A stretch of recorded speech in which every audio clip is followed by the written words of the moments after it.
ముందుగా hit TV ప్రేక్షకులందరికీ కూడా స్వాగతం. మరి 2025వ సంవత్సరంలో మే నెల రాశి ఫలాలు ఎలా ఉండబోతున్నాయి, ద్వాదశ రాశుల వాళ్ళకు కూడా అని తెలుసుకోవడానికి మన హిట్ టీవీ స్టూడియోలో ఇప్పుడు మన ముందున్నారు ఐకాన్ ఆస్ట్రాలజర్ గట్టుపల్లి సురేష్ బాబు గారు. మరి అడిగి తెలుసుకునే ప్రయత్నం చేద్దామా? నమస్తే సార్. జై శ్రీమన్నారాయణ. మరి తదుపరి రాశి వృషభ రాశి. మరి వృషభ రాశి వాళ్ళకి ఈ 5 నెలల్లో ఎలా ఉండబోతుంది? వాళ్ళ గ్రహస్థితులు అంటారు గురువు. వృషభ రాశిని చూసుకున్నట్లయితే కనుక మనకి ఈ యొక్క మే మాసం, ఈ 2020 సంవత్సరంలో మే మాసంలో అన్ని రాసుల వారికి అదృష్టం ఏందంటే ఈ మాసంలో పుష్కరాలు ఆరంభం అవటం. ఈ పుష్కరాలు ఇప్పుడు మనకి సరస్వతి నది పుష్కరాలు అనేది మే 15వ తారీఖు నుంచి ఆరంభం అవుతాయి. 12 రోజుల పాటు పుష్కరాలు ప్రారంభమయ్యి 12 రోజుల పాటు కొనసాగుతూ ఉంటాయి అన్నమాట.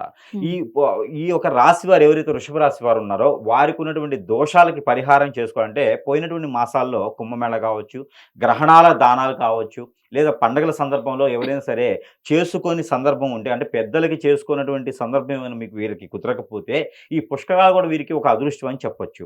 ఈ మే మాసంలో వచ్చేటువంటి పుష్కరాల వల్ల ఈ వృషభ రాశి వారికి ప్రత్యేకించేసి నరదిష్టి, నరఘోష, ఆర్థిక సమస్యలు, జాబులో వెసులుబాటు ఖచ్చితంగా లభిస్తాయి. అలానే కోర్టులో ఏదైనా వ్యవహారం ఉన్నా, అక్కడ ఏదైనా చుక్కెదురైనా కూడా ఆ ఒక పరిష్కార మార్గం కూడా వీరికి దొరుకుతుంది. కాబట్టి ఈ పుష్కరాల్లో పుణ్యస్నానాలు ఆచరించడం ద్వారా మంచి జరిగేదానికి ఆస్కారం ఉంది. అలానే వృషభ రాశి వారు కొత్తగా ఏదైనా వ్యాపారం నిమిత్తం మొదలు పెట్టాలనుకుంటే కనుక వీరికి 12వ స్థానంలో రవి భగవాన్ ఉన్నాడు. కాబట్టి అంతగా వ్యాపారం వీరికి కలిసి వచ్చేలాగా లేదు. కాబట్టి ఈ మాసం మొత్తం కూడా వ్యాపారం కోసం ఆగటం అనేది మంచిది. అలానే వీరికి ఇంకొక అదృష్టం ఏంటంటే వృషభ రాశి వారికి ఎవరైనా పూర్వీకులు, అంటే వారి నాన్నగారు కావచ్చు, వాళ్ళ తాతగారు కావచ్చు, ఏదైనా గవర్నమెంట్, సెంట్రల్ గవర్నమెంట్ జాబులు కనుక, లేదా వారసత్వంగా వచ్చేటువంటి ఆస్తులు కనుక ఇచ్చేటువంటిది అవకాశాలు ఉన్నాయి. వీరు ప్రయత్నపూర్వకంగా చేయాలి. ప్రయత్నపూర్వకంగా చేస్తే వీరికి ఖచ్చితంగా ఈ మాసంలో అయ్యేటువంటి ఆలోచన అయితే ఉంది. అది కూడా మే మాసం 12వ తారీఖు తర్వాత ప్రయత్నం చేయాలి. చేస్తే వీరికి మంచి సానుకూలమైన ఆలోచన వచ్చేసి సానుకూలంగా పరిస్థితులన్నీ కూడా వీరికి అనుకూలంగా ఉంటాయి. అలానే భార్యాభర్తల మధ్యన ఎడబాటు ఉన్నటువంటి వారు ఎవరైనా వృషభ రాశిలో ఉంటే వారు కూడా మే 15వ తారీఖు తర్వాత వారిద్దరే కూర్చొని మాట్లాడుకుంటే ఆ పరిస్థితి సానుకూల పడేటువంటి అవకాశాలు అయితే మెండుగా ఉన్నాయి. ఇవన్నీ కూడా కోర్టు దాకా వెళ్లకుండా, విడాకుల దాకా వెళ్లకుండా అయితే ఆ పరిస్థితిని సానుకూల పరుచుకునేటువంటి అవకాశం అయితే లేదు అని చెప్పలేము.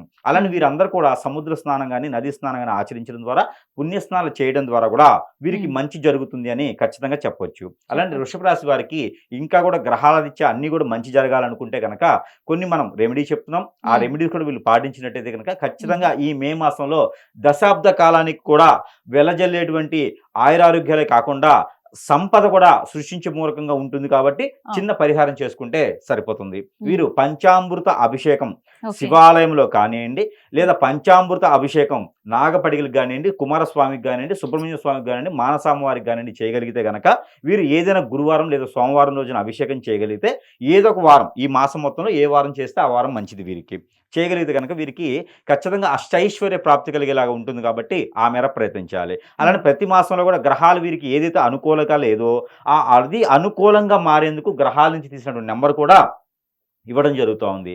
ఇక వృషభ రాశి వారికి ప్రతిరోజు పఠించవలసిన నెంబర్ 55444386 అనే ఈ నెంబర్ని 55444386 అనే నెంబర్ని 225 సార్లు పారాయణం చేయాలి. వీరు ఏదైనా ఫ్రూట్స్ చేతులు, దానిమ్మకాయ కావచ్చు, సీతాఫలం ఈ సీజన్లో ఉంది కాబట్టి మామిడి, జామ ఇలాంటి ఏదైనా ఫ్రూట్ చేతిలో పెట్టుకొని ఈ నెంబర్ని పారాయణం చేసేసి ప్రతిరోజు కూడా ఇవి స్వీకరించినట్టయితే ఒక పండు పెట్టుకొని స్వీకరించినా కూడా ప్రతిరోజు చేసుకోవాలి ఈ నెంబర్ని. ఈ మాసంలో చేసుకోవడం ద్వారా గ్రహాల నుంచి వచ్చేటువంటి ఆ ఒక అశుభ దృష్టి కూడా శుభ దృష్టిగా మలుచుకొని వీరికి అవ్వాల్సిన పనులన్నీ కూడా సానుకూలంగా అయ్యేదానికి ఉంటుంది. కాబట్టి ఇలాంటి పరిహారాలు చేసుకుని అదృష్టవంతులు అవ్వచ్చు వృషభ రాశి వారు.